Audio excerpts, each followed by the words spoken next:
Well, hello, David. You had me at hello.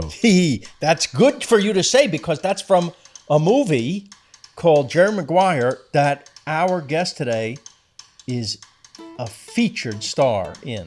She is so great in that movie, but I guess she's so great in everything she's great ever in everything. She's especially great in life. Yes. Not only is she a fantastic actress, hilariously funny, you've loved her in Jumanji, The Green Mile, Rain Man, the movie we just mentioned, Jerry Maguire, Beethoven 1 and 2, so many things. She's a producer, she's a director, she's a writer, she's a great improviser, she was a talk show host. And she's a nurse. Come on. She's a saint. Ladies and gentlemen, Bonnie Hunt.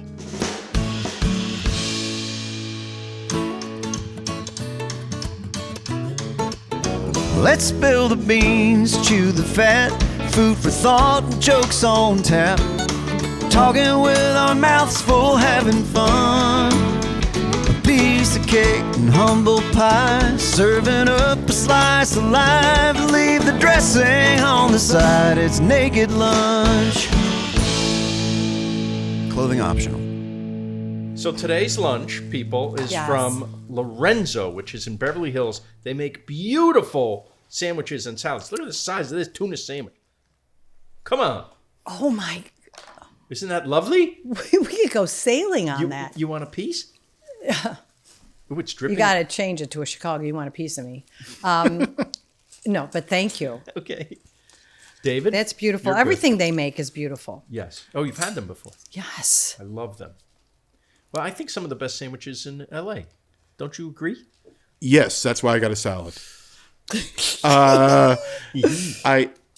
I first of all, let's thank Brad Paisley, because I think I'm tired of thanking that guy. Come on. Yeah, gave us a theme song, and today I sort of begged him to reach out to you, and he made it happen. So let's hear it for Brad. I know, Bonnie. I could have made this happen. Well, that was so funny when Brad goes, "Can I give them your contact information?" I thought, Phil. She's been here for movie night. But did you just ask? To run the projector for him? It still took me to ask Brad. She made me put in a bathroom just for her. That's exactly right. I like my privacy. I as big a fan as I have been of yours, I sort of had forgotten that you were a nurse. Mm-hmm. No, I've been a fan forever, but I didn't remember. I used to love your work. But I just spent like a week sitting in a hospital dealing with oncology nurses. And are you okay? I'm fine. It wasn't me. It was for. I'm sorry for whoever is dealing for with. a close relative who I was just trying to be supportive of and be there. Mm-hmm. But I had a political social revelation, which is like, because it was in the middle of all the political craziness right now, and I was like looking around at these nurses at the oncology, MD Anderson, an amazing hospital. Yes. And seeing all these nurses, different races, different ages, probably different politics, and all of them were just nice and trying to help people. And it made me realize we just need to nurse our society back to health. It's true, and I've never fully left. I'm a patient advocate. I'm a volunteer patient advocate. I'm in the hospital every week, and it's a big part of my life. I never fully left my nursing background. Well, you were actually a nurse when you ended up in Rain Man. Is that the real story? Yes, I auditioned for that on my lunch hour. I was like, all my patients are like, "Oh, I love this story." How did that happen? I saw it listed as an audition, and I could never get an agent, but I was a nurse. I was working in the cancer ward at oncology and at Northwestern Memorial in Chicago. And so I said to my boss, Steve Rosen, who was still one of my best friends, I'm going to run, at this audition, so I might need 15 more minutes, extra. I don't know if I don't know if there's going to be a long line because it's a cattle call, where anybody can come. So I went, and it was, a hallway full of girls auditioning for this waitress role. I didn't know who was in the movie or anything, and I knew it was Barry Levinson. Yeah. I already was a fan, and I went in, and there was a Kleenex box on the table, and I took a Kleenex and put it on my head, and the girl goes, "What's that?" I go, "Well, waitresses, don't they wear stuff on their head?" She's like, okay. And I thought, oh, well, I just lost this because she thinks there's something wrong with me. And I did the scene. And I went back and told my patients about, I love my patients so much. I mean, they were my whole life. I was single. I had a little apartment and a dog, and my patients were my whole life. I mean, this was during the AIDS crisis and all that stuff. So they were all cheering me on. And then I get a phone call a couple days later that I've got this part. Oh, there were no even callbacks? You just nailed it? They just gave it to me. Wow. They gave it to me. I still can't believe it. And I had to ask for 3 days off from the hospital because I had to go film in Cincinnati. So I got 3 days off. And I get there. I don't know who I'm in a scene with. I have the sides for the scene. There's a little scene. And they're like, okay, so Dustin and Tom are going to be ready. I'm like, what? I thought I was like walking through a scene with a tray or something. Dustin Bernstein and Tom Bergeron? Exactly. Yeah, Bob Goulet. Yeah. So it was amazing. And I'm talking to Dustin Hoffman, telling him that I was a nurse and I got 3 days off, and then I'm working at Second City at night and stuff like that. And he says, I said, my parents, my mom and my sisters, everybody's so excited. My father had already passed away. And so he says, oh, so does your mom work? And I said, oh yeah, she works at Shriners Hospital. So I leave the set for something. Oh, they changed my whole look. I had my hair down and they're like, no. And Barry Levinson's like, no, Tom Cruise's character would pick her up. We got to make her a little more dowdy. Yeah. And I was like, So that's what I did today, just for you. I tried to downplay the raw sensuality. Yeah. So they went and changed my hair. So you're saying the way I look normally is too sexy too attractive. For yeah, they had to really work at making me unattractive. That's right. You had too much chemistry with Tom Cruise. Let me ask you. They called in like 3 makeup artists to do the work. I was in prosthetics. How many people died as a result of you abandoning your post to go be an actress? No. I know. But anyway, when I left, it was a legit lunch hour. When I came back to the set, Dustin's on a mobile phone at the time. It was like as big as his head, right? So he's holding this boombox next to his head and he's talking. And he had called Shriners Hospital, asked for my mother, he said, I'm in a Bonnie Hunt movie. Oh. And I'd like to talk to Alice Hunt. Calls my mom and he invites her and asks her boss to give her a couple days off to come to Cincinnati. Oh. Yes. What a sweetie pie. I know. And then she came? Yes. And then he was sweet to her and great? And my sisters, yes. This is the best story I ever heard. I know. Except for the 25 dead people at the other hospital that you left. Phil, they were my people. No, don't. I'm kidding. No. Because I love to kid about stuff like this. Of course. Who doesn't? Didn't you do a whole tour on death? I do. Oh. So anyway, yeah, it was Would you say you're a better nurse or a better actress? Oh, hopefully I'm a better nurse. How much acting is involved in nursing? Oh, you're going to be fine. Oh, yes. Yes, I remember one time I went into a patient's room and the whole family was there all the time. I almost said his name, I could say his name. But the whole family was there all the time. And they were beautiful and I loved them very much. And I went in and they were all sitting around the bed and stuff. And I went in and I had just gotten in starting my shift. So I walked in, it's like 6:30 in the morning. And I walk over and I see them in the room. So I went in to say hello to the family. And I went over to say hello to him and I touched him. And I knew immediately when I touched him that he was gone. Oh. And I thought, oh my God, they don't know. They're all sitting in here. Oh my God. So I said, oh, I'll be right back. And I said his name, Mr. So-and-so. And yes. I said, okay, excuse me. And I walked out and I went to the nurse station. I went to Dr. Keyes and I said, Mr. So-and-so, I think he's gone and the whole family's in there. And I didn't want to say anything. And he goes, yeah, that's why they're all here. And I said, I was just in there talking to him. He goes, oh my God, it's a miracle. And they're probably looking at each other like, they're looking at me like, does she got to break the news God. to Bonnie? Yeah. Oh my God, that's great. I know, but there was never.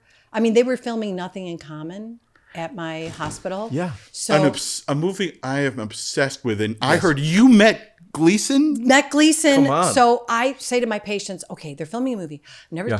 I've never seen a movie filmed, right? So I said, I'm going to go down and they're on the bridge where, there's this bridge that we all took that connected the different hospital buildings.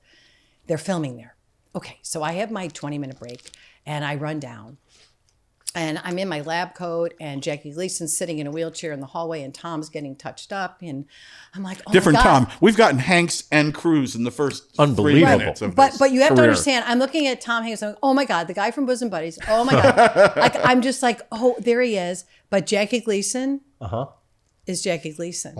And, my dad died when I was 18. And my dad made me go to nursing school and I shouldn't say made me, encouraged me. And, here I am a nurse, and there's this one of my dad's, great loves, Jackie Gleason, that we would watch The Honeymooners, and we watched The Gleason Show, every rerun, we knew everything about him, all his movies. And I'm looking at Jackie Gleason, and all of a sudden our eyes connect. And he goes, What? I walk over, Just he come goes, here. Yeah. are you an actor or a nurse? Oh. I said, I'm both. Yes, so you're both. I said, I'm both, but I'm not acting right now. I'm on my break. And I said, oh, Mr. Gleason, it was like I was meeting, I don't know, I just wanted to turn to my dad and go, Dad, look, Hero. You encouraged me to be a nurse. I'm standing here with Jackie Gleason, Yeah. And he just started talking to me for like 2 minutes, but it seemed like an amazing eternity of greatness. Yeah. And he said, oh, I'm going to be at the Maroon Raccoon tonight. I'm going to be conducting the band. You should come. The Maroon Raccoon. Yeah, and I Sounds said, like from the Honeymooners. Oh my gosh! I said, I'm The Lodge? Yes, I'm going to be at the Lodge. Yeah. And so that was me. So I go back to the floor, and I have these 3 patients room. They're doing like these painting things, because it was oncology floor. So we were always doing things to get your mind off your fears, which was the great part of entertainment I found, because I would bring my VCR, I would bring the player in and tapes to show patients movies, because in that moment of what we do that's so powerful is they would forget all their fears. And just for a moment, you could see how powerful, wonderful storytelling is. I remember I would look at the TV and look at the patient, and I would look at my dad when I was a kid and look at the TV and see him forget he's got all these responsibilities, 7 children, his brother, my grandma, all of depending on him. And Listen, when it's great, it happens to us. Yes, and we know how it's done. That's right. It's so powerful. It's medicinal and healing and wonderful. So I tell these patients, they said, did you meet Tom Hanks? I said, no, he was right there, but I was too nervous. I said, but you met Jackie Gleason. I tell them the whole story. Yeah. One of my patients says, oh, when I get to heaven, I'll tell God to put you in a movie with Tom Hanks. I said, oh, well, I think God's got more important things to do. But then, years later, I get the Green Mile, and I'm on the set, and I'm playing Tom Hanks' wife, and I'm just thinking, This is unbelievable. I have a lot of guardian angels. You do. My dad the first, and now recently my mom, but all those patients, and so I take what I do really personally, like my professional career. That's why there's a long time in between when I do stuff, because I wait for the right, something that feels like it might bring joy or something that's Who wouldn't powerful. want Bond to be their nurse? You're the sweetest, greatest. I mean, you're just the way you are in life is so beautiful and lovely. It's true. Oh, that's very sweet. That's why I love you. Oh, thanks. You're starting with Rain Man to be, to have that be your first. I was done. film. What are you kidding? I was done. Well, I was like, I've got a videotape for when I'm in the nursing home. I can say, one time I was in a scene. And because I worked at a nursing home through high school. So people would share their stories, and I was already thinking of my stories at 14, 15, 16 years old, as a volunteer. And my mom was always putting us to do that stuff. And I think about it all the time. But you're right, Rayman. Well, because there's Meryl Streep's ex-boyfriend who he made 3 movies, and they're Raging Bull. What is this? It's an unbelievable Godfather, Raging Bull, and Deer Hunter. Right? That's Yeah, but what has he done lately? yeah, it's very Showbiz. very little. But I guess.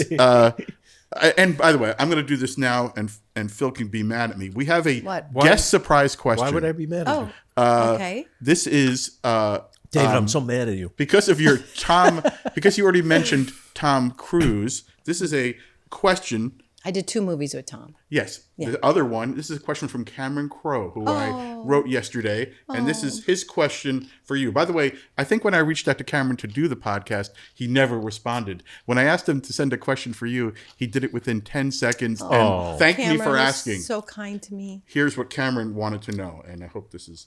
They're real, Cameron. So sweet. Hi, Bonnie. It's me, Cameron Crowe, invading your conversation with David and Phil. And I just want to say happy August. And thank you for your genius work. I've just finished my daily appreciation session where I thank you and the heavens for your improv. Don't cry at the beginning of a date, cry at the end like I do. And now I'm moving on to a mysterious, hopefully compelling question to add to this conversation. I would like to pose this to Bonnie. What about your deep spiritual and often sports-based friendship with the great Eddie Vedder? I'll hang up and listen. What do you want to know about Eddie? Eddie's my buddy. I'm going to see him tomorrow. He is, Eddie's prolific. He's a poet. He's insightful and kind and emotional and a Cubs fan. And a great artist and a Cubs fan. Yes, we're Chicago kids, and we got to experience the game together, Game 7, when we won the World Series in 2016. We were sitting right next to each other in Cleveland, right behind home plate. And we couldn't believe what was happening. We might as well have been 10 years old waiting outside the park for a ball to come over the side, because that's what we both did with our baseball mitts, And I mean, I'm one of 7 kids, and Wrigley Field we grew up off of Addison, west of Wrigley Field, but we would take that bus down there and spend our days outside the park sometimes and sometimes inside the park. And it was the best. And Eddie and I share that history and that love and the nostalgia for a sweeter, gentler, better time. And we share a love of writing, of music, family. He wrote a beautiful song about my mother entitled Alice, which we played at her memorial service. And it was so beautiful. I mean, saying that he lives in the shade of the tall trees that she nurtured and raised. And, just beautiful. Just Eddie. And just an example of how, like nurses, to the importance of being nice to people. When I moved here in 91, I was at visiting a woman, Sue Sawyer, who was the head of publicity at Virgin Records. And she had a very lovely young assistant named Beth, who said sort of shyly, "Would you listen to my boyfriend's band? Oh, Beth. I have my God. I have this tape."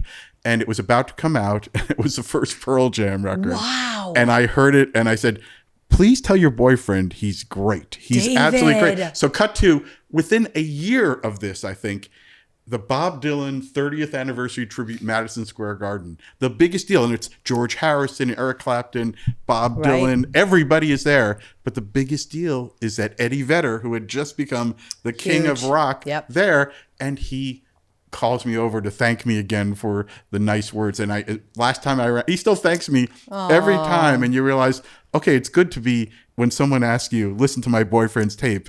Take the time. Take a minute and listen to it. Yes. But I have to say, most of the time, it's terrible. It's so true, Phil. Phil is coming off the mean one for the first time in history. Phil is a sweetheart. The sweetest man. Yes. Isn't he? Hence the humor. Hence the humor.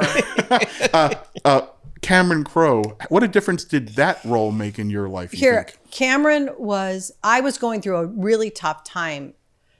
Well, it was during, I had a show that I loved very much, that I worked really hard on, that was being let go for reasons other than it wasn't good or viewers. It was really, that happens in show business? Yes. And I was really sad about it, but I felt like Dr. Bellows. I was seeing a room full of goats that nobody else was seeing. So there was really nothing I could do about it but say, okay, c'est la vie, it's over. And now I'm doing Jerry Maguire, which is wonderful. And Cameron, he's just, where there's talent, there's no fear. And he was a true collaborator. He was open on the set, kind, and he could notice that something was making me sad. And he's like, is it us? Is it something you don't like? And I mean, there's just like a compassion and empathy, but that's what makes writing so much better. And the humor coming character driven. And he allowed me the freedom. He gave me freedom. I mean, there were scenes where I wasn't even in, where she's getting into the van with Tom, and we're like, well, we still have the window. She can stand and look out the window. And I'm like, don't get in the car, you know? And he's like, just go. And it's like, what a thrill for me to have somebody trust me to let me explore and heighten what he gave me as a character, because you can't do it without the written word. This town is gone without writers. And so I respect the writer so much, because I am one and I understand how much words mean to everybody. But also, I always let people explore and heighten. I'm like, you want to take, you want to do one? And Cameron was really great that way. And so was Renee and Tom. Yeah. And, you know, it was so great to be with Tom. There was a story that I was told yesterday, that how you greeted Tom at the door. Several takes. Can you tell the story of what that was? Well, we were on the set, and Tom, people were calling him Jerry because he was in the character. And in between scenes, he would put his music on. You know, he'd get in the zone of what he was doing. And I experienced the same thing on Rain Man. He prepares in between takes, so you kind of, you know, respect that process. And so, like, you know, he's in the Jerry zone, and the first take of him coming to the door was, you know, knock, knock, knock, or ring the doorbell, and I answer it. And I said, oh my God, Dorothy, Tom Cruise is at our house. Thankfully, he laughed, and I think the next one I did, the guy from Risky Business is at the door, because he had the sunglasses on, and Tom, you know, was like ageless. It looks just like he did when I went to see Risky Business like 10 times when I was a young girl, you know, having a crush, and on Joe Pantoliano, who played the pimp. And, you know, just wasn't Jim Brooks around a lot for Jerry Maguire? Was he on the set? Yes. Yes. And how much did he influence what was happening there? I'm just curious, because he's a friend, and yes, I love Jim. Was that Cameron's first movie? No. No. Wasn't. Oh no. Cameron was. I mean, I was a fan of Cameron's. I mean, right. I was excited to work with him. But how much was Jim influencing it? I don't know, because that, you know, he would, because he's very hands-on and involved always, right? Yeah, I guess so. I mean, I haven't been directed by Jim. I've gotten close, but I haven't quite made the grade, you know. I was directed by Jim. You were? I'm in Spanglish. I have a small part in in Spanglish. Spanglish, yes. Right before my scene, he brought me over to the monitors. I want you to see something. And he shows me Kirk Douglas, a big scene in the movie Champion, where he's a boxer and he got the shit kicked out of him, and he's still like, like, you know, with arms raised. And I watch it, and okay. And he looks at me and he goes, huh? And I have no idea, because I'm not playing a boxer. Right. I'm a sous chef for Adam Sandler. For Adam Sandler. Yes, I remember the movie. So why? What was his motivation? That I have to tell you, Bonnie, and Jim and I are friends to this day. That was, I don't know, 20 years ago. I've never asked him, what the hell was that? But it certainly shook me up, because suddenly I realized I must know nothing about this part I'm about to play on camera for the first time. Yeah, that's terrifying. Believe me, in Rain Man, I know exactly how you felt. I mean, they're like, are you going to hit your mark? And I said, yes. I didn't know What's what it was. What's a mark? I thought it was on your mark, get set, go. So I ran in. Oh my God. When he said action, I ran. Oh, great. And he's like, cut, what are you doing? I said, well, I'm getting my mark. And he's like, you're going to get there. And I'm like, oh my God. That's adorable. What is it? And some crew guy with a cigarette sitting on an apple box goes, it's a piece of tape. I'm like, oh my God, thank you. I made love to that man that night. Nice. And this, if you're listening, kids, this is the way to get ahead in show business. That's right. And that man was Cameron Crowe. So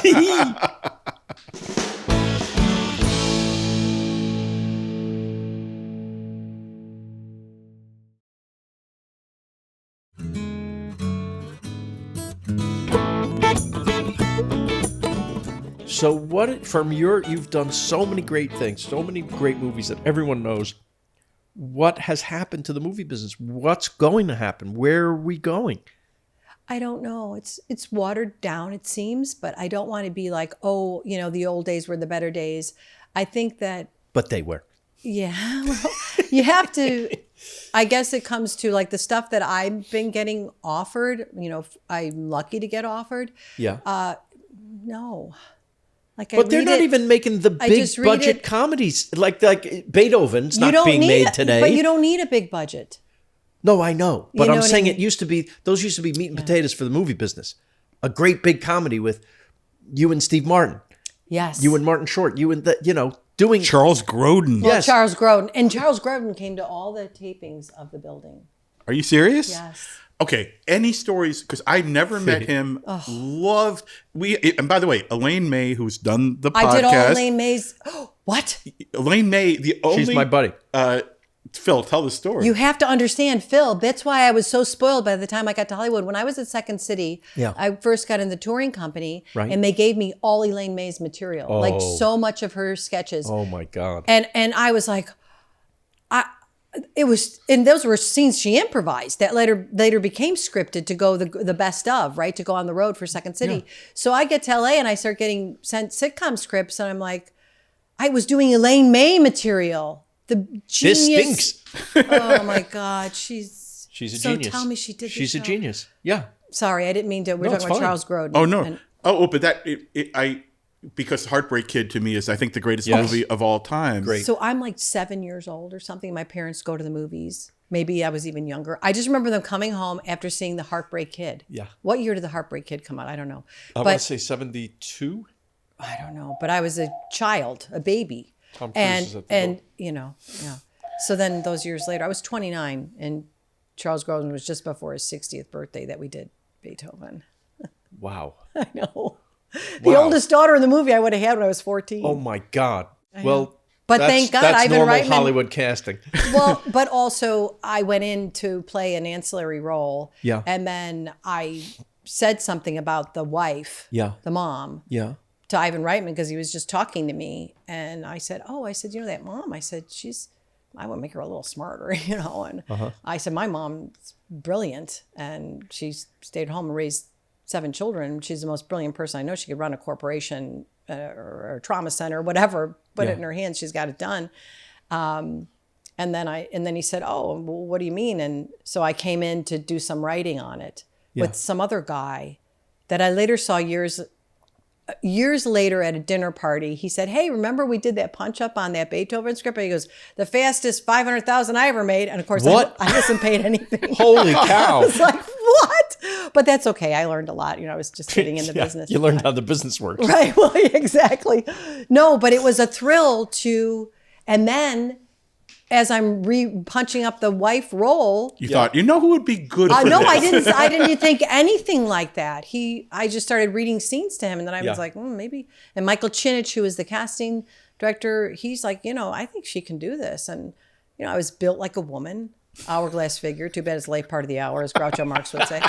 And, I believable I could have 3 kids. And so I got that part, So that was worth doing the punch up because I ended up getting to be with Charles Grodin. Do you have a favorite story about Grodin? Because I never met him, and then I saw the talk show, and I thought, okay, he's slightly out of his mind, but I think one of the greatest greatest comic actors I've ever seen.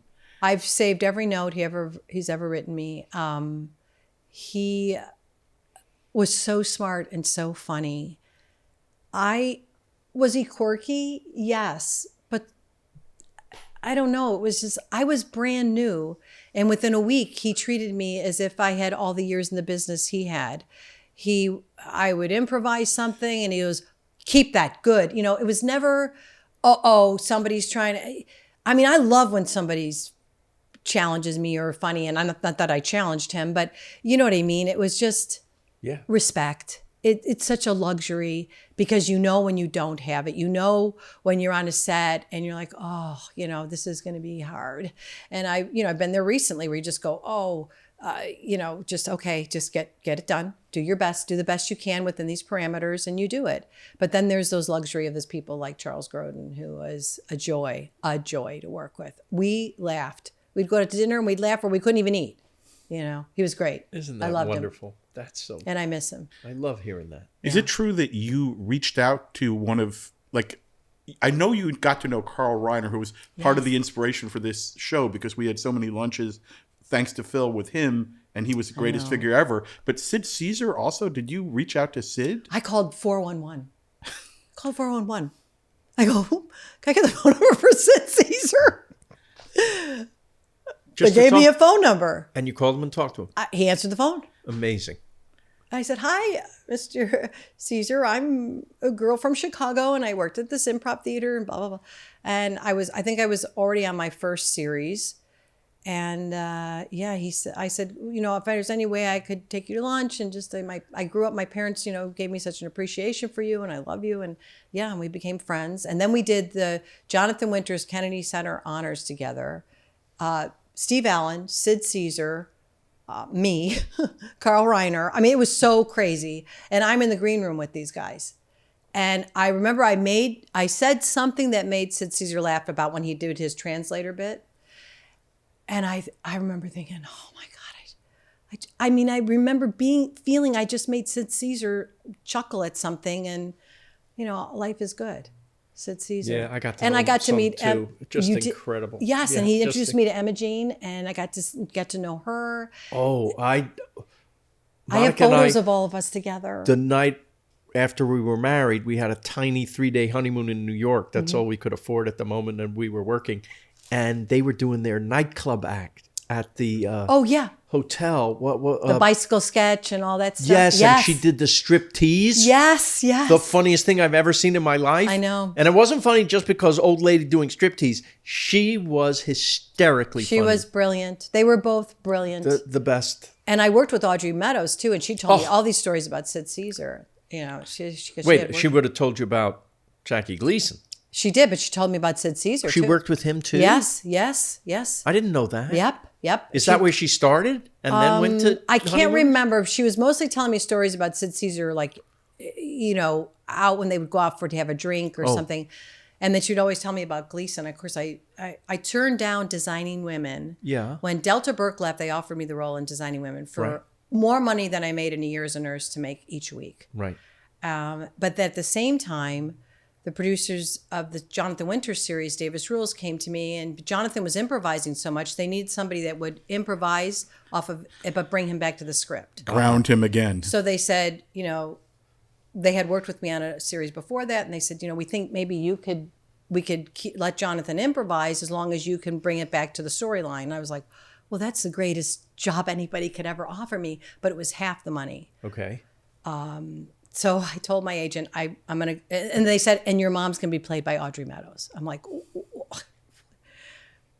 there was no contest. And I went to meet with Linda Bloodworth. Agents Thomason. love when you tell them that too. Yeah. I want to take less money. Yes, I remember the agent say, pick a lane. And I said, what do you mean? He goes, you want to be a writer, you want to be an actor, you want to be a storyteller, you want to be a director. I said, well, Sidney Pollack, who later became a mentor of mine, I said, he does. I know I'm not Sidney Pollack, but you have to start someplace. And when I did the building, no one had ever done that before, and I didn't know it. So I had to go meet with the unions about writing and starring and producing my own series, because all the women in television up until that point, Lucille Ball, Carol Burnett, Mary Tyler Moore, Linda Bloodworth Thomason, Diane English, Fran Drescher, it doesn't matter who they were, they all had their husbands as their producers of their shows. So that was the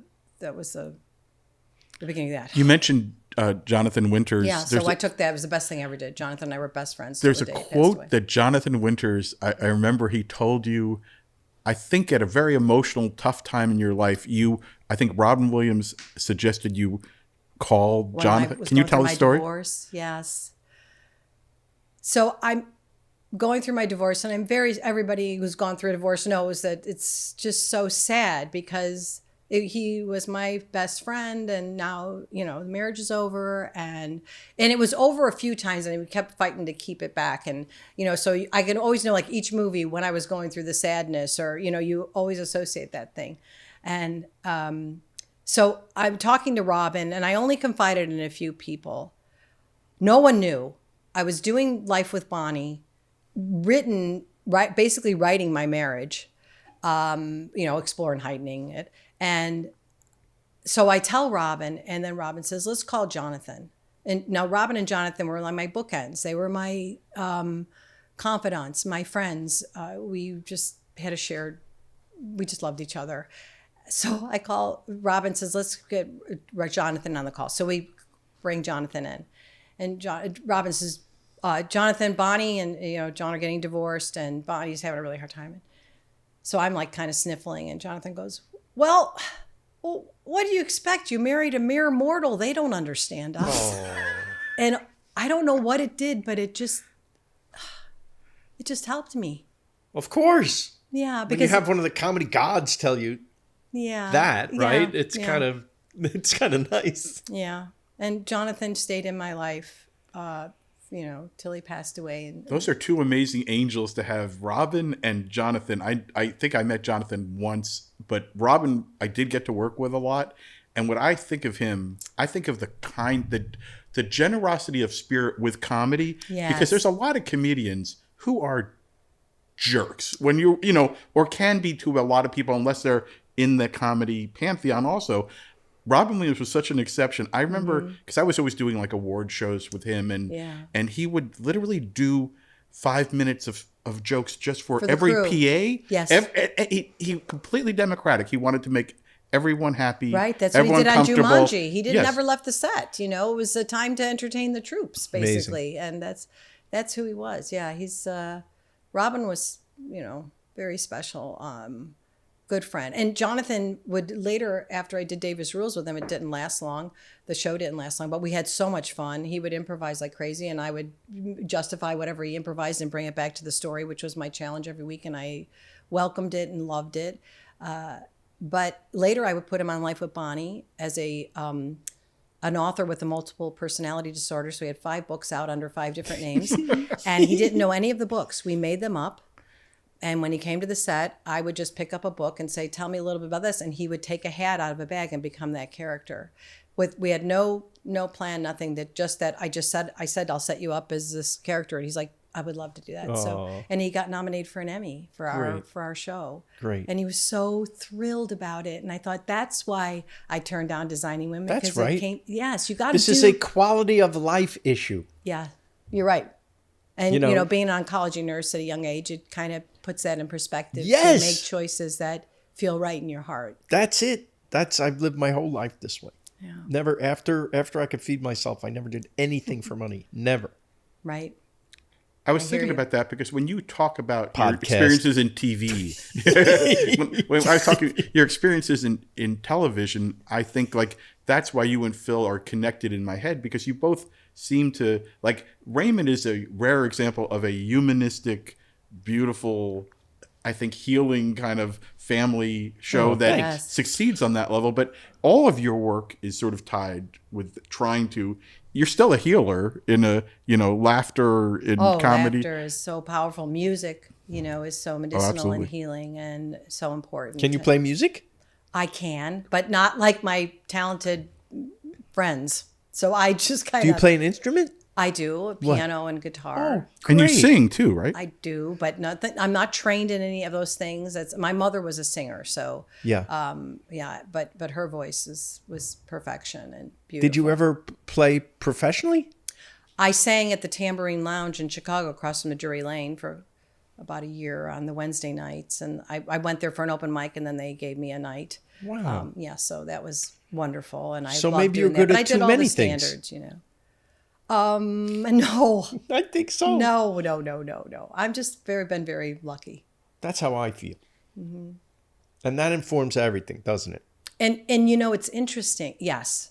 And when the show that was canceled during the Jerry Maguire and then went on to Raymond, when I was working with that company, they had never done a sitcom before, and I had. You're talking about David Letterman's company. Yes, that's what we Worldwide have Pants. in common. Yes, that's where we started. Yes. But you have to understand, I wrote that show, Yes. sold it, had a 13-episode commitment, and shot the pilot before Worldwide Pants became involved. But the way it's written is they got me that show. But I wrote the show, sold the show, got a 13-episode commitment, and filmed the pilot, and then sent the pilot to Dave. Because they told me that I needed to get a partner, I was a woman by myself. And I went to meet with Gary David Goldberg, and he said, you don't need anybody. You stick to your guns. You're fine. Because he read a bunch of episodes, and he said, he was amazing. And then I met with Carl Reiner. Yeah. And Reiner wrote like 60 episodes of the Dick Van Dyke Show. He goes, just do what you do. Yes. He goes, you have to set the tone, and your material is specific. like his material specific. He said, I'd have the writers come in and we talk about what happened with our wives on the weekend, and that was our episode. And That's it. yeah. So Did you perhaps learn a thing or two from that? Stole Phil? it directly from that. but that's The whole modus operandi is that. Right, Of course. it's- By the way, he wrote the full season of Dick Van Dyke before he showed it to anybody. He thought that's what you do if you want to That's sell what a I series.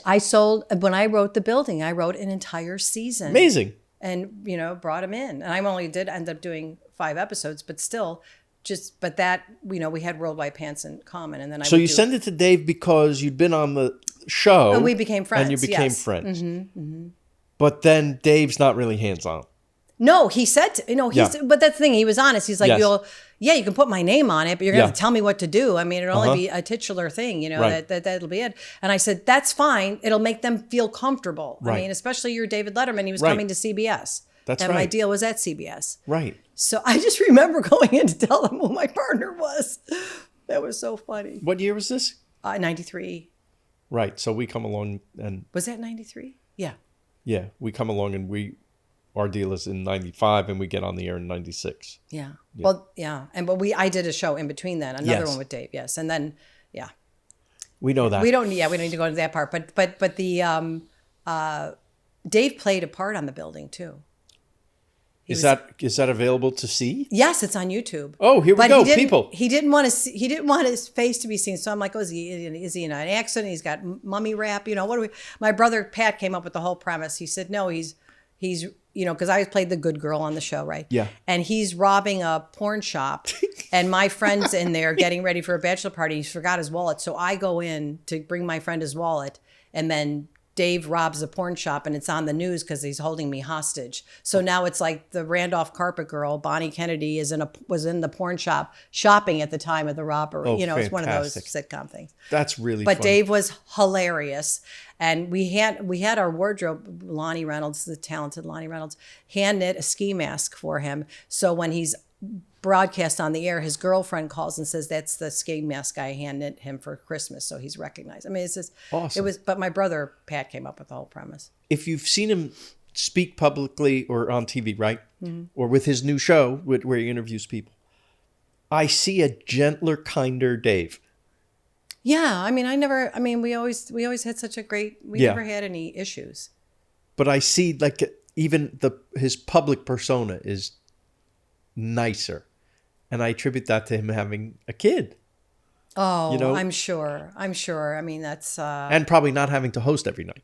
yeah, and I think that happened pretty quickly. Yes. When he was born, I think that that was a big change in Dave's life. I mean, hopefully in anybody's life. I mean, I'm like that when I get a new dog. Any dog, I any love a stray. dog. I've always had strays. That's sweet. We had our dogs on in a recent episode, and they were fantastic guests. We had our wives first, but we had our dogs more recently. Wow. So you didn't put them in order of priority, I guess. No, exactly. No judgments.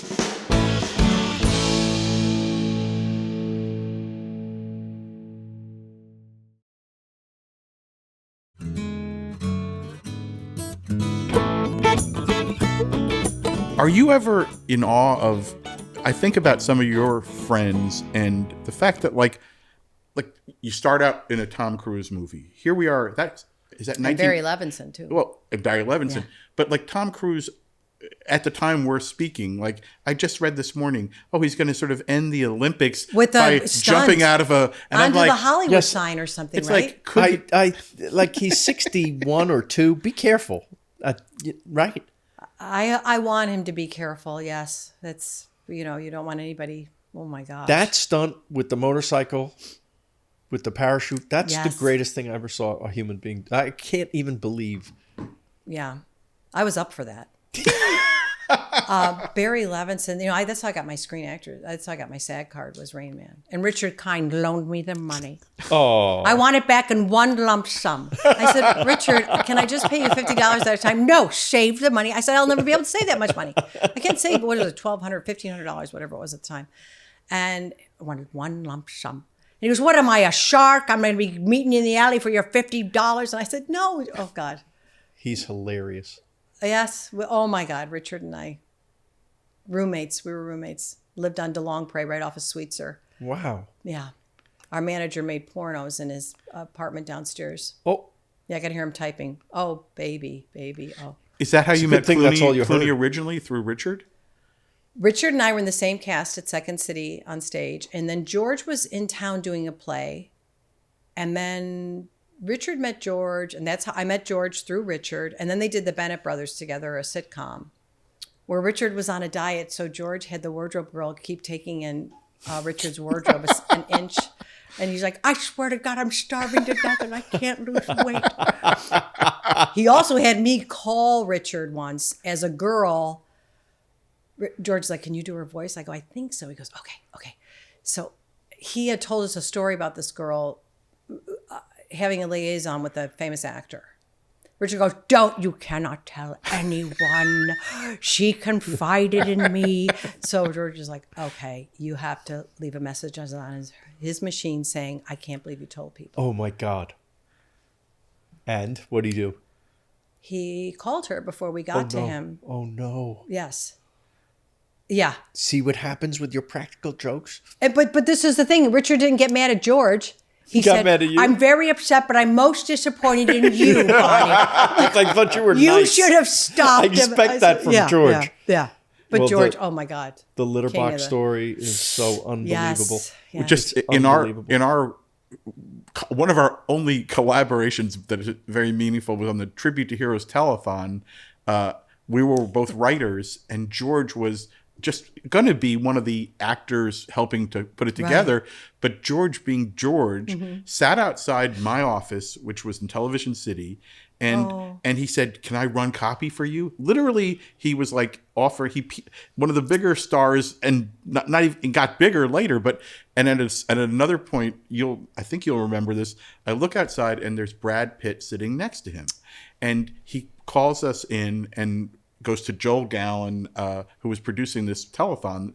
He goes, Brad would like to be on the telethon, and was told, I'm sorry, we're booked. No. At which point George, the genius that he is, said, why don't we have like a phone bank where people like Brad could sit there and take money for the people from 9/11?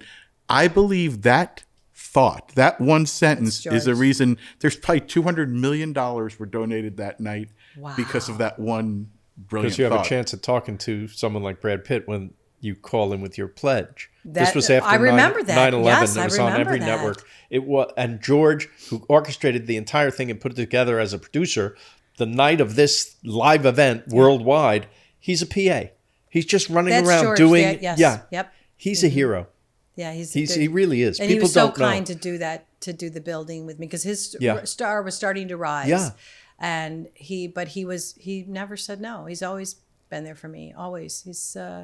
There's a lot of good guys. And look at the guys you guys have worked with. Like David.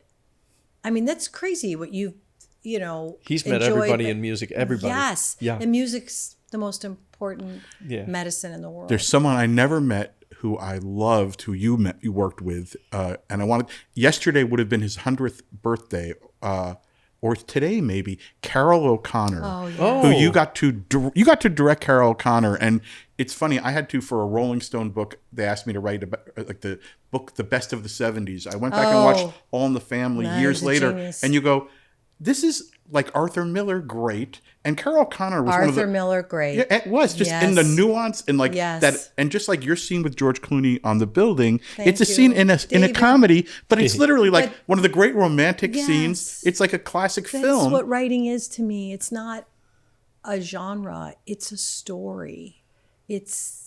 Are we laughing when we're sad? Are we sad when we're laughing? Right. Are our hearts breaking? Are we being polite when we want to scream? And that's what Norman Lear in All in the Family. That's when you go back and look at it. You go, oh my God, this is the human comedy. It's the full range. I swear that's what everything. got to me. That's the influence of that show, at least on me, if not the whole world. It wasn't the political statements as great as they were. It was the humanity of the characters. They were so specific. Him pantomiming, killing himself every time she went on with the story is one of the funniest things ever. And when I got to meet Carroll, when writing returned to me, it was like, that's all I could think of is Carroll O'Connor, because my dad would watch the All in the Family and laugh, and I was a kid and I would see how powerful it was. But I got this script to him somehow.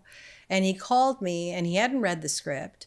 And he said, we had instant kindness on the phone. I said, Mr. O'Connor, I'm such a fan. I know you hear it from everybody, a huge influence in my childhood, seeing my parents laugh and escape all the worries and cares because of your brilliance and the brilliance of everybody on the show and Norman.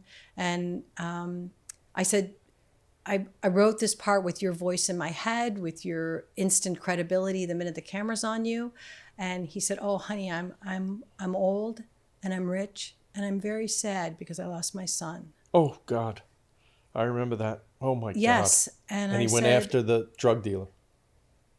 Oh, poor Carroll. That was he and his wife, their only son. They adopted him in Italy, and he was their whole life. And I said, I understand. And I'm so glad you read it. He goes, oh, well, I didn't read it.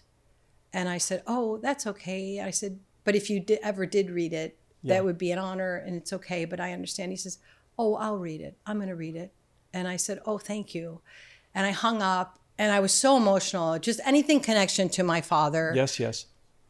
You know, I was emotional because I just felt like somehow I was connecting with my dad, you know, who had been long gone. And the next day he called me back and he said, I read your script. He said, you want to come to Malibu and have dinner with me? I just want to meet you in person. I said, yeah, sure. So I drove out to Malibu and met him for dinner. And we were just talking. And in the middle of the meal, he just put his hand on my hand and he said, you know, kid, I'm not 100% healthy, but I want to do your picture. Oh, come on. And and then look at how great he was in the movie. And there were many nights in the ER where he didn't feel well. But I said to him, I'm the director, but I'm the writer, but I'm also mostly a nurse. So I will be right with you. Yeah. And I assured his wife I would be right there with him. And I was. He had a couple nights where we were in the ER till 3 or 4 in the morning. Whoa. And my brother's a doctor, and my brother, you know, we just took care of him. We was at Northwestern a few times, but he was so happy.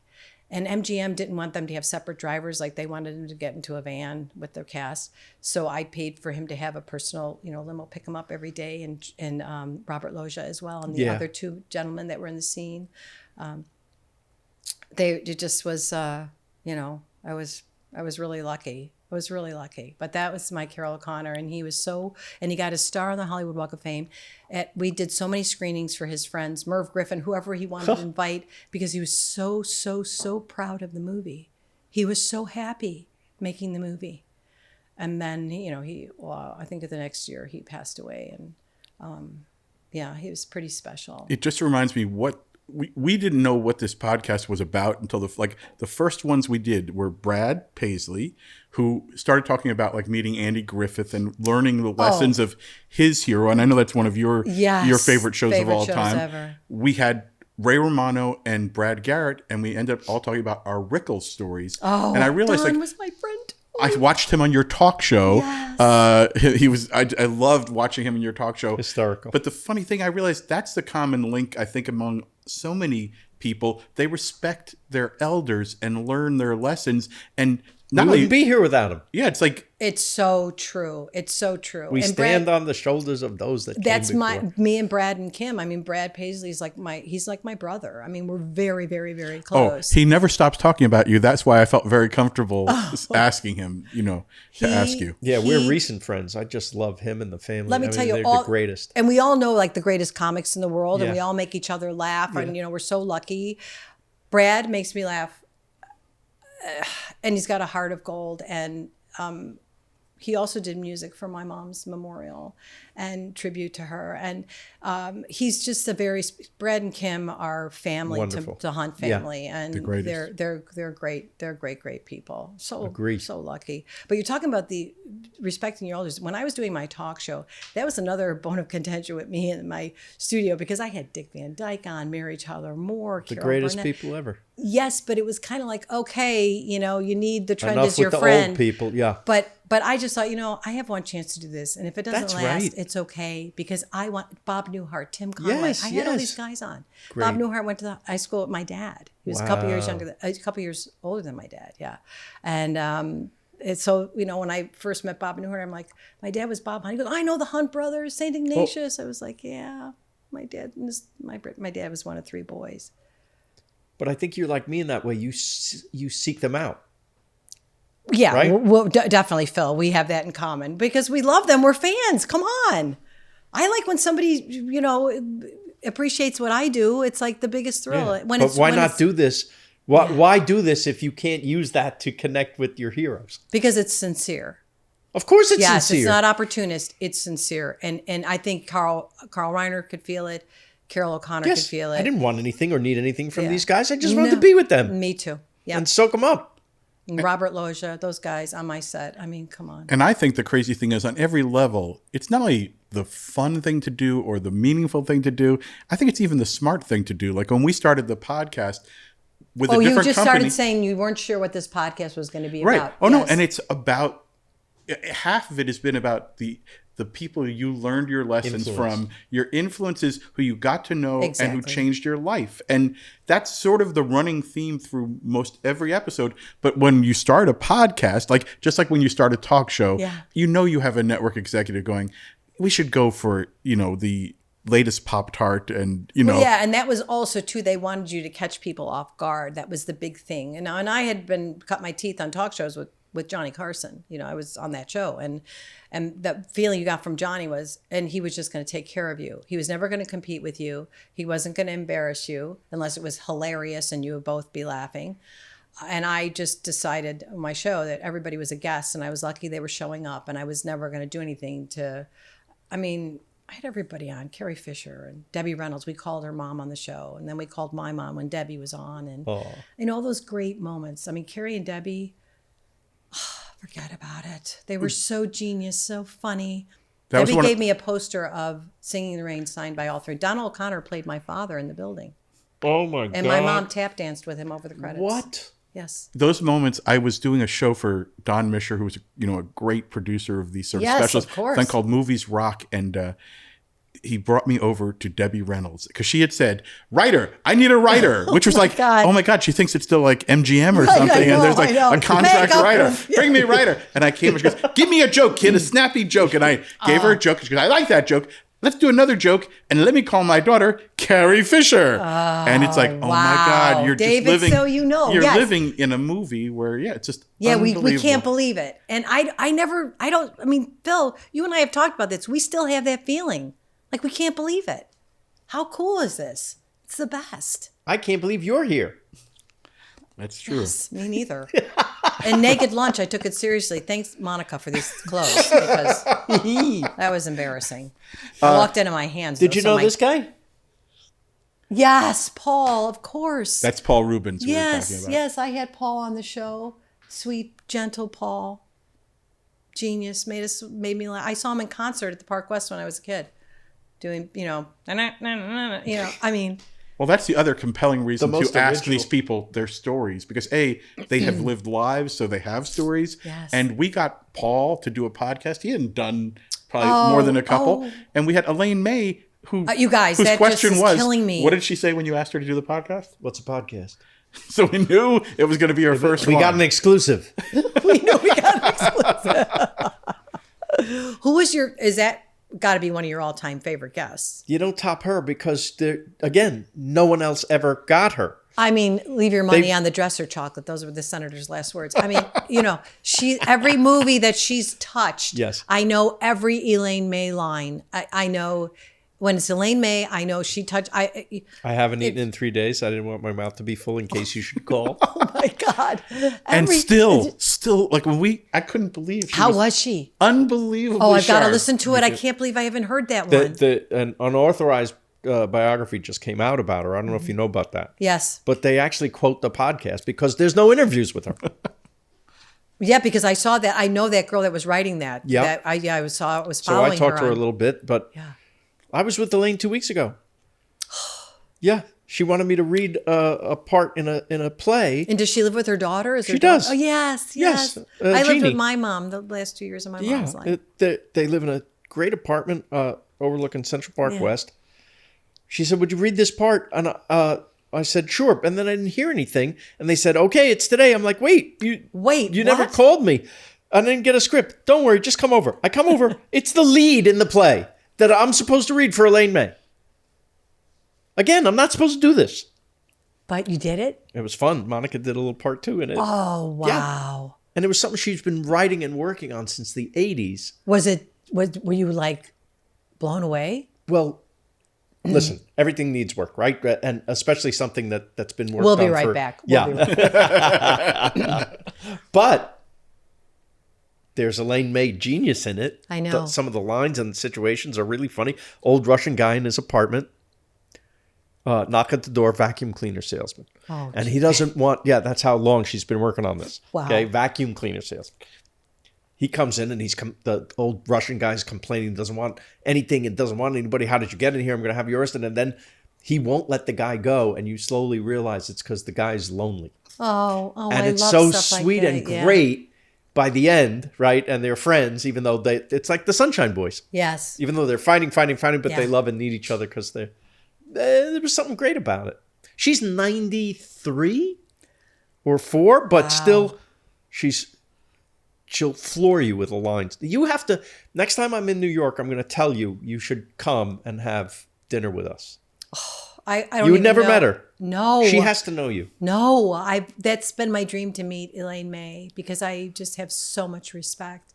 I had all the Nichols and May albums. I think modern comedy can be traced back to her specifically. I completely agree. Yeah. Her influence on anything People she don't script know. doctored. Yeah. I know. It's like she comes in and adds all the flavor and all the depth and There'd be no Saturday Night Live without her. No. Right? No. I mean, oh my that God. style Second of City. comedy. Yes. Do you Second think your City, Second City experience defined a lot of your comic sensibility ever since, or no? Yes, and my parents' love for storytelling. My mom would circle like certain movies in the TV guide when we were kids, and she'd say, "Okay, go to bed now," because it would be a school night or something. Go to bed now, and then I'll wake you up at 10:30 for Some Like It Hot. And she would make a Chef Boyardee pizza. What? And my brother Pat said, by the time Bonnie, by the time you were born, you could see through the pizza because she was pushing that dough so thick, And we'd watch the movie together, and she would tell us what to wait for, like, oh, there's going to be this scene, and Your mom would let you stay up till 10:30 at night to watch something like that. there was no bedtime. In Return to Me, there's a scene Why where didn't I have Belushi this and I mother? are married, and the kids are sleeping. He pulls a kid from underneath the dining room table.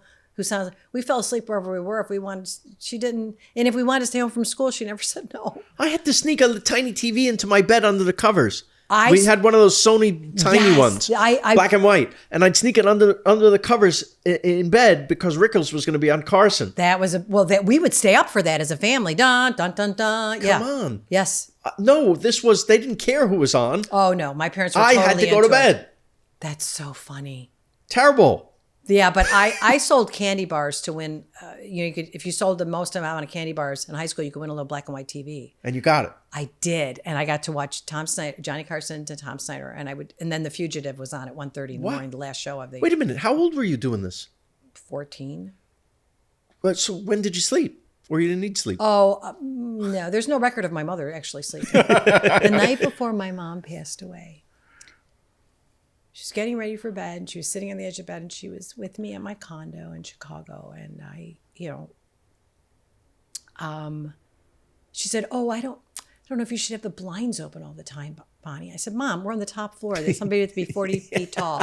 And just as I'm saying that, a plane's going over, and she goes, "Oh, really? That pilot just waved to me." Oh my gosh, that's funny. She was always funny. My mom. Awesome. Nobody as fast and as sharp and as compassionate and as kind and as brilliant. You lost her only a couple of years ago? Yes. And have you hit the point where you just enjoy the memory now, or is it still a little fresh? Because I will say that's one of the kindest things I think about life is, like, I think I've hit the point where all I think are the things that make me laugh. That makes me really happy I think to hear. I think 'Cause that I'm happens. still grieving, which I don't say a lot because I think people are like, "Oh, get over it." But, she was my best friend. Probably my most successful relationship as well. I have pictures of my parents. They passed, within But thank you the for last saying few that, years. David. I have pictures of them around the house, and I don't like looking at them I have a all hard the time. time. Me too. I have a hard Because it makes time. me sad that they're not here. Yes. Yes. But I think about them every day, I do too. but it makes me sad to see them. Is that weird? I know people are like, No. you should have them see them all the time, so they're always around you. But They're not. I think give it a couple of years. I will say Yeah. I just have beautiful things like Yes. like I see when Tony Bennett passed, I thought about the fact that when I had a show on Bravo called Musicians, I invited my dad to come see me interview Tony Bennett. And at the end of it, he called me over, and my dad said, and my dad was a wonderful man. He wasn't like a tough dad who had to show his tender side. Right. He was always tender, but he goes, Dave, do you realize Tony Bennett just said you're like a consummate professional? Do you realize Tony Bennett is the consummate professional of all time? So if he says you're the real deal, you're the real deal. David. And That's awesome. and that's that sort of stuff you'll never, nothing, No, it's more but- precious than anything. But that's what made us do what we do, is Right. sharing it. Like sharing my career and my journey with my mom and my family in honor of my father is, because my dad didn't get to see any of it, from Earth.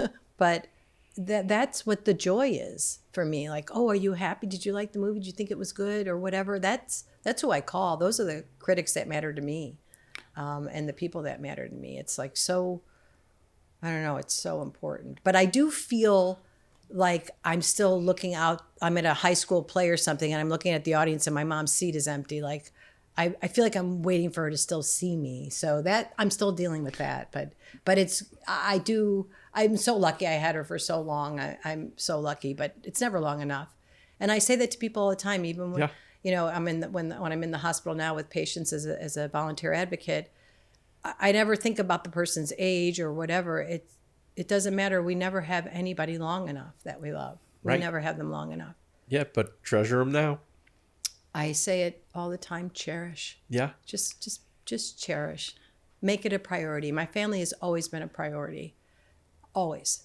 It's always family first. Absolutely. Yep. No matter what I've been doing or where I've been working. My brother-in-law got a brain tumor during the talk show. I'm like, I have to double up shows. I got to do 2. I got a pre-tape. I got to go home every weekend and be with my sister and the kids. And that's what I did. When I was with my sister at MD Anderson in the last week, I got a call saying, can you write I shouldn't say what it exactly is, but a short comedy film for something.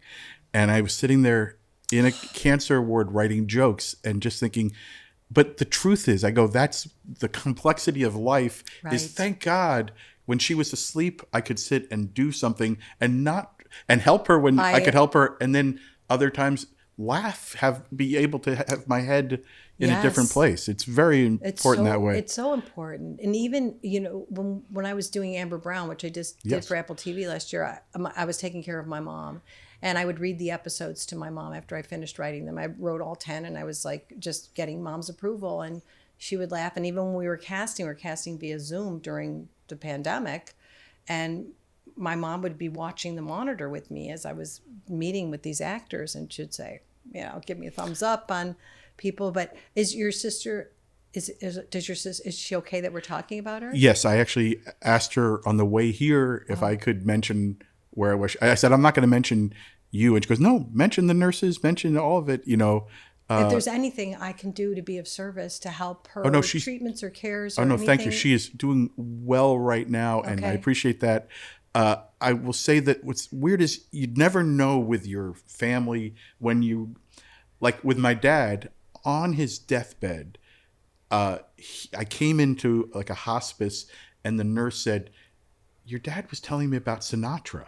And I'm like, what? And he said you thanked him on the liner. You mentioned him on the liner notes for a Frank Sinatra record. And you go like, you could never repay a parent's love. There's no way to do it. Nothing. But the weird things Or that their could money. be meaningful. Exactly. Or, I couldn't pay him back for college, and he was like a kid who put himself through Cornell where I went, and then insisted. Amazing what our parents did, yeah. He insisted I go there so that he could pay full fare and not, I would never have to have a student debt. Like that's who he was. But like literally one of his last things that he was thinking about was, my kid got me mentioned on a Sinatra record. And you never know, like that's the thing about David, that's so special.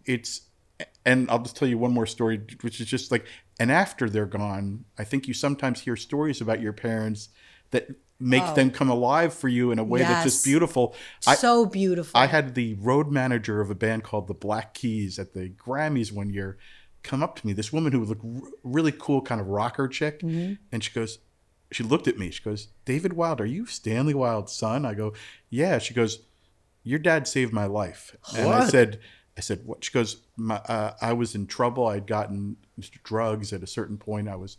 My dad, had to sort of bail me out of a lot of trouble. And he goes, I'm going to get you a job and try to turn your life around. I'm going to put you in touch. You're going to work for someone, a good man. And that he called my father and said, would you give my daughter a break? She needs a new break in life. And it's like, this woman had gone from that and now was like, a major like rock and roll, like road manager. And she goes, your dad was the first person who believed in me. And you go like, I can't believe years later, you're still finding out these and there's your things. dad's tenderness as you knew so well. Yeah. That's a big deal. I think that's, just live in honor of them. That's what you do. And I always think about them every choices I make. It's important. My mother would say, be mindful of the energy you're putting into the world. It has a ripple effect. And there's actually a plaque at Casa Clina where I'm a volunteer on one of the buildings with my mother's quote that the hospital did in honor of my volunteer work, which is honor my mom because that's who instills all that in you, your parents, hopefully. It's funny you said that about the high school play and looking out. It goes back to that and before that. Yeah. And I always thought whatever we were doing, like on the sitcom. Well, wait a minute. Tell me about your parents. Like, did they see all that? Yeah. They only died a couple of years ago. Oh, yeah. We're actually looking out at in that guest house. Oh. That's where you built that for them, right? Yeah, my mom, my home in Santa Monica, my mom had her suite and it was the best when she'd come out. His parents saw everything. And I was around them enough to know they were really proud. But also they were parents. And it was one of the most amazing things I ever saw was the end of Everybody Loves Raymond. I think, again, a show that, to me, defines the things that you've always stood for. Exactly. It's Phil's heart. Yeah. And when it ended, it was literally the day it was ending. I think we were in his hotel suite and he was showing them a pilot of something he was working on. And at the end of it, your father said, what? You know what? You should add a Kramer type character. Okay, that is so funny.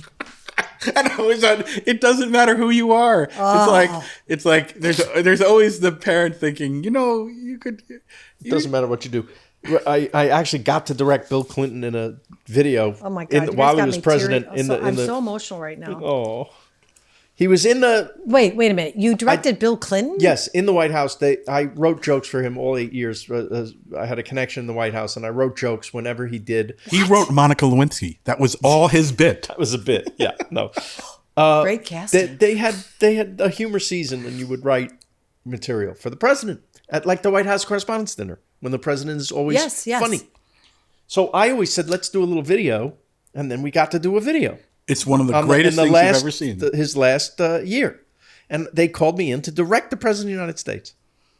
And I'm there, and I'm telling... And Wait. Were your parents around for this? Absolutely. What are they thinking? You're at the White House I tell them this. Right. Incredible day that I had. Yeah. And what else is new? I had the same thing. I wrote for Clinton at the White House on a show, and in it, he talked about Gershwin writing Porgy and Bess, and it was a line about how a young Jewish boy wrote the great black opera of the 20th century, just how music unites all different cultures, making the point. And it was Bill Clinton added a joke that made it much funnier. He was brilliant at that. But he sort of swallowed the ish in Jewish. So my father, when he saw it, said, David, did you ask the leader of the free world to write Jew boy? Oh, my God. Hysterical. Norman Lear tells a story, or told a story, about how he was inducted into the first Television Hall of Fame. They were having this thing, and he called his parents to tell them, Ma, they're having the Television Hall of Fame, and I'm there with Lucille Ball and Milton Berle, and they're inducting me at the same time. And his mother said, listen, if this is what they want to do. Oh, God. That is... Norman Lear. All in the family. And by the way, if you listen to our Elaine May episode, we're going to get people to listen to the Elaine May episode by listening to this episode. She talks about parents, like in that joke about the mother. Yes. And it's interesting how you gradually learn. You grow up thinking, oh, it's my parents, it's Jewish parents. Oh, then no. you realize, no, it's parents. It's universal. variations on a Yes, theme. yes. But the more specific you get, the more universal it becomes. Archie and Edith were not, he wasn't just a racist. No. He was what endures is not the political stuff. But it's the marriage stuff. It is. It's the son-in-law stuff. Right. That's the stuff that's relatable, accessible. Yeah. You can feel it. You understand it. Yeah. And it's what doesn't get overshadowed by the politics. It doesn't, because there's that unique balance there of brilliant storytelling, character-driven humor, and character-driven pathos. Yes, and he knew that is was the way in. And you knew they loved each other. Yes, of course. That's like Carl Reiner would always say that to me. We would always talk about, we know our characters love each other, no matter, how great it gets. I'm so glad Brad Paisley told you, or you told Brad. And I should say, does Brad make me laugh? Kim Williams Paisley is another brilliant talent. I'm telling Love you, her. They're adorable. They're the best. Two of them. And what they do for the store, if you want to, oh my gosh, they have a toy store now. I think they opened a pet. Yes, the pet clinic. This week. How great. Yep. How the great. good that they do. They do a lot of good. And yet he still manages to call me every inning of the Dodgers when they're losing. Yeah, we have our baseball. You're a Cubs fan, so it's a whole different thing. It's different. But, we respect each other's differences. Do you go to Cubs games? I do. Every season you go? I was to every home opener up until the pandemic from the early 70s. Wow. But with all the kids from the neighborhood. I mean, it's the same, it's everybody I grew up with. Did you ever meet Steve Goodman, who wrote the song "A Dying Cub Fans"? No. Last Request. Great. That was John Prine's buddy, who was a giant, long-suffering Cubs fan. But it's a philosophy for life. I did a documentary on optimism with Michael J. Fox, with his diagnosis and everything. And I talked about being a Cubs fan was one of those things that you just never give up hope and you hang in there. And, sports are powerful when you combine watching it with the your Olympics? childhood. I saw some of it. You got to see Simone Biles. You got to see that. Oh, yes, of course. I saw that. My family had a text going, she's on right now, everybody. Yeah. Yeah, we all watched that. Some people, you just are undeniable. You have to see Supergirl do this thing. Supergirl, right? Yeah. I watched the documentary where they showed her house being built and everything that she went through emotionally. Yeah. That's powerful stuff, boy. Do you And walk on stage? And the other girl who had kidney disease and that came back and got a medal this week. Unbelievable. And how about the kid who tugs his ear? There was a kid who tugs his ear. Or the kid with the glasses. I think it's the same one. Yeah. He has the glasses, right? And yes. he takes them off and then he's Superman. Mm-hmm. Yeah, Clark Kent. Yeah, They're calling him Clark Kent. It. Yes, yeah. That became a family text as well. Fantastic. Yeah. So before we let you out of this house, I stopped listening about 20 minutes ago. Tell the people what you're working on now. And I got one particular question because I went to see Twisters the other night, and the preview was for Red One. Oh yes. So that's one of the things. That's my friend Melvin Marr is the producer of that. Oh wow. And Did Jake Kasdan, Jake, yes. Yes, Jake called me at home about that one. Chris Evans, Dwayne Johnson, J.K. Simmons. So the movie comes up. That was shortly after my mom died. We made that movie 2 years ago. Yeah. Oh. Yeah. And they're like, you're going to play Mrs. Claus. So Jake pitches the film to me, and it changed. It evolved after that, but it was basically It's a Wonderful Life meets Miracle 34th Street. I'm like, okay, I'm in. But you're gonna play Mrs. Claus. Yeah. So I'm like, oh, Mrs. Claus, how great! I don't have to worry about my weight. I'm gonna have like a little chubby costume on and a little, white ruffles around my face and a big Christmas hat and a wig, and. So I'm going to In-N-Out Burger and I'm eating whatever I want. I'm not worried about it. And they're like, this is a luxury. And the first day on the set, J.K. Simmons, I don't know if you've seen his, and I knew J.K. from years ago, but I hadn't seen him. But he's like a Buff. gym. Yeah. What do they call it? Gym rat? Gym rat, yeah. Yeah. And no, he's not buff. He's like, what? And the first scene, we're in a gym. I go, wait, we're in a gym? And then they bring, they're going over the wardrobe with me and I'm wearing like I'm like, what? This could only happen to me. This could, and I'm making That's Christmas fantastic. cookies for Santa. Apparently, I'm the only one eating them. Wow. But yeah, that was something. And and Dwayne, of course, is like every time I touched him, it was like running into a lamppost. I mean, I was just like, what? I mean, I like a man I can climb, but this guy was, something. And Chris Evans, a wonderful talent, funny, smart, fast. And that was delightful. Chris was delightful. So that comes out, November 15th. Yes, it looks like it's getting the big holiday push. Yes, it's a lot of special effects, major, adventure. I don't know. I mean, and I'm sure it'll be great. It was changing as we were doing it. It was evolving, and it was interesting to see. Well, Jake directed you as Mrs. Claus, Phil as a rabbi in Walk Hard. You're getting my whole resume. Yeah. But I didn't. Me as a rock critic on the audio disc box of cocks of Dewey Cox and Walk Hard. So I didn't know you were going to be saying Cox today. Yes. So I didn't. It's his name, Bonnie.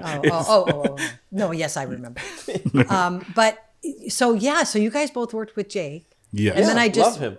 worked with the talented Jim Rash, who was amazing. He wrote a film called Miss You, Love You, and me, Allison Jenny, and Andrew Reynolds. Oh, we love Allison. Oh, Allison. Phil's best friend. Great. Allison, yeah. I love Allison. I mean, I was there in a minute. Jim's writing is so thoughtful and kind and funny and smart. Will that come out this year too? I think so. We wrapped that. We were in New Mexico. I think that's been a couple months ago. She's so busy. I never see her anymore. Oh, she's she like works in London. constantly. She's constantly. Yeah. For good reason. Right. And she gets good stuff. You're always waiting for the right stuff, the right thing to come along. And I'm writing. I'm writing a series, and so we'll see. The best is yet to come. My mother would always say. Bonnie, I need you. We're about to start shooting season 8 of our show, and I do it. This little tribute to my folks. My dad would tell a joke at the end of each show. I'd Zoom with him from wherever I was in the world, and he would do a joke. So now we do a joke for Max, and I call my funny friends, and they do a joke. So I'm calling you. Is that all right? Of course. I'm very busy, but I'll try. Of course, Phil. In honor of your sweet parents and your wonderful father. Absolutely. Thank you. Well, I'd be a coup to get you. See, the podcast You'd is have good to for call something. my agent, Brad Paisley. Yes. Make sure. He's helped. God knows he's helped my career. Don't tell him that, please. Well, you made my day today, guys. You made were my so day. kind and thoughtful and delightful. And Cameron Crowe, sweetheart. It's like those good people. Yeah. Good people. Yeah. We should all be good people, everybody. Naked Lunch is a podcast by Phil Rosenthal and David Wild. Theme song and music by Brad Paisley. Produced by Will Sterling and Ryan Tillotson. With video editing by Daniel Ferreira. And motion graphics by Ali Ahmed. Executive produced by Phil Rosenthal, David Wild, and our consulting journalist is Pamela Chellan. Thanks for listening to Naked Lunch, a Lucky Bastards production.